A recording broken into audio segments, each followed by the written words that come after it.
Assalamualaikum warahmatullahi wabarakatuh. Selamat pagi dan salam sejahtera untuk kita semua. Pada kesempatan kali ini saya akan menjelaskan prinsip-prinsip pembelajaran bahasa Indonesia dan mengapa dalam pembelajaran bahasa harus memperhatikan lingkungan sebagai sumber belajar. Adapun prinsip-prinsip dalam pembelajaran bahasa Indonesia antara lain yang pertama, prinsip kontekstual atau contextual teaching and learning.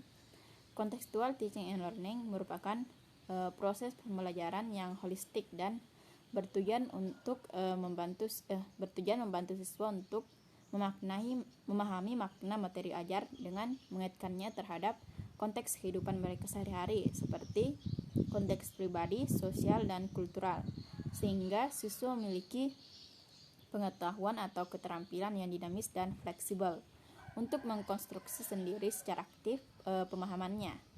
Contextual teaching and learning disebut pendekatan kontekstual karena konsep belajar yang membantu guru mengaitkan antara materi yang diajarkannya dengan situasi dunia nyata siswa dan mendorong siswa membuat hubungan antara pengetahuan yang dimilikinya dengan penerapannya dalam kehidupan mereka sebagai anggota masyarakat. Sampai saat ini pendidikan di Indonesia masih didominasi oleh kelas yang berfokus pada guru sebagai utama pengetahuan, sehingga ceramah akan menjadi pilihan utama dalam menentukan strategi belajar, sehingga sering mengabaikan pengetahuan awal siswa. Untuk itu diperlukan suatu pendekatan belajar yang memberdayakan siswa, yaitu kontekstual, yaitu prinsip kontekstual. Contohnya yaitu saat guru dan siswa melakukan tanya jawab di kelas, pertanyaan guru digunakan untuk memberikan kesempatan kepada siswa untuk berpikir kritis dan mengevaluasi cara berpikir siswa, sedangkan pertanyaan siswa merupakan wujud keingintahuan. Tanya jawab dapat diterapkan antara siswa dan siswa, guru dengan siswa, siswa dengan guru, atau siswa dengan orang lain yang didatangkan ke kelas. Yang kedua yaitu prinsip integratif atau keterpaduan. Pembelajaran bahasa hendaknya tidak disajikan secara terpisah-pisah. Pembelajaran bahasa Indonesia harus secara terpadu atau terintegratif. Kita mengajarkan kosakata bisa dipadukan pada pembelajaran membaca, menulis, atau berbicara. Mengajarkan kalimat bisa kita padukan dengan menyimak, berbicara, membaca, atau menulis. Subsistem bahasa adalah fonologi, morfologi, sintaksis, dan semantik. Keempat sistem ini tidak dapat berdiri sendiri, artinya pada saat kita menggunakan bahasa tidak hanya menggunakan salah satu unsur tersebut. Sebagai contoh, pada saat pembelajaran berbicara, kita menggunakan kata disusun menjadi kalimat yang kita ucapkan menggunakan intonasi yang tepat. Dalam kaitan ini, secara tidak sadar kita telah memadukan unsur fonologi, yaitu lafal, intonasi, morfologi atau kata, sintaksis atau kalimat, dan semantik atau makna kalimat.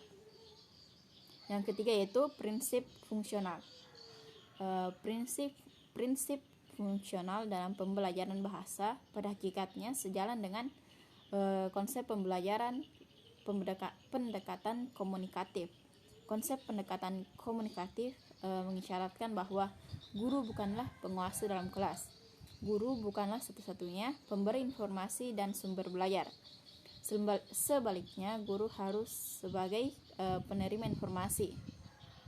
Jadi, pembelajaran harus berdasarkan multisumber.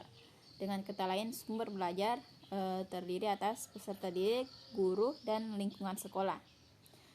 Lebih tegas lagi, Tarigan mengungkapkan bahwa dalam konsep pendekatan komunikatif, peran guru adalah sebagai pembelajar dalam proses pembelajaran, di samping sebagai pengorganisasi, pembimbing, dan peneliti. Contohnya yaitu dalam pembelajaran bahasa Indonesia ada beberapa kata yang tidak diketahui oleh peserta didik, maka peserta didik dapat melihat dari sumber lain seperti internet yang dapat mengakses KBBI dan mengakses sumber-sumber lainnya. Yang keempat yaitu prinsip apresiatif. Dalam Kamus Besar Bahasa Indonesia, kata apresiasi berarti penghargaan. Dalam pembelajaran bahasa Indonesia, istilah apresiatif dimaknai menyenangkan. Jadi prinsip pembelajaran yang apresiatif berarti pembelajaran yang menyenangkan. Jika dilihat dari artinya, prinsip apresiatif ini tidak hanya berlaku untuk pembelajaran sastra, tetapi juga untuk pembelajaran aspek lain seperti keterampilan berbahasa, yaitu menyimak, berbicara, membaca, dan menulis.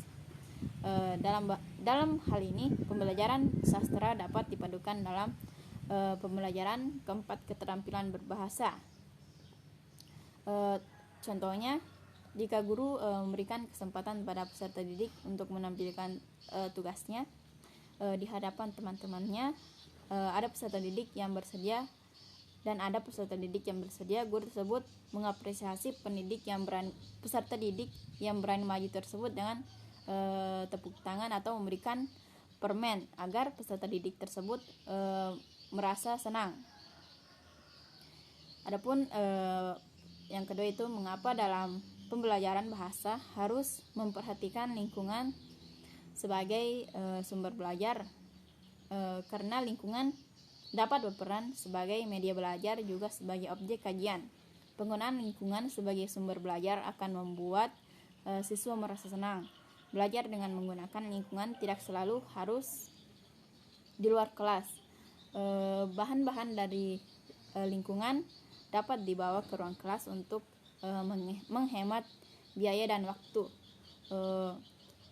Pemanfaatan lingkungan dapat mengembangkan sejumlah keterampilan seperti mengamati, mencatat, merumuskan pertanyaan, berhipotesis, dan membuat tulisan dan sebagainya.